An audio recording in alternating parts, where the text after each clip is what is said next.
Be ready.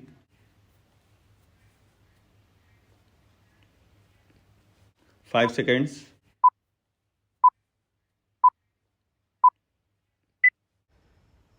Start.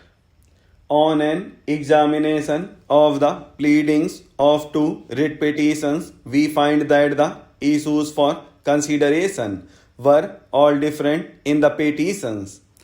In the first petition, relief was sought under the Contract Labour Act 1970 for abolition of contract labour system in the operation of canteen in the marketing establishment of IOC and for absorbing the canteen workers as employees of IOC.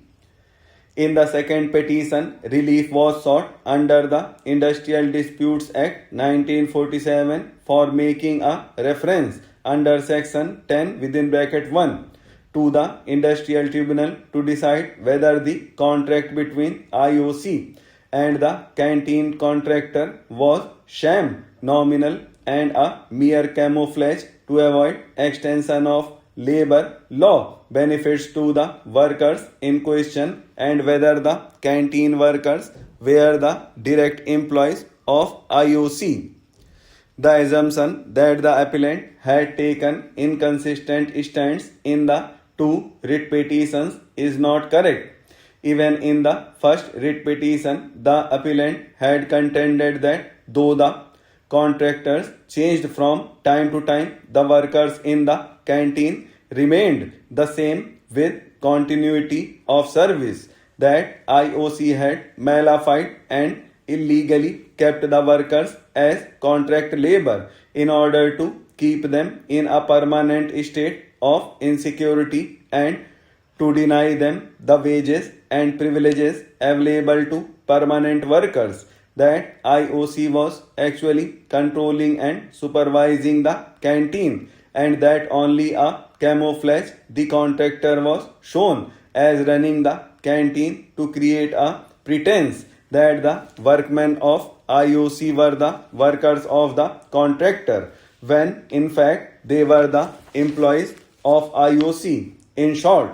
the appellant had contended that the contract was sham and nominal. In the first petition, even in the second writ petition, the contention was that the contract was sham and a camouflage to avoid extending benefits of regular employees to the canteen workers.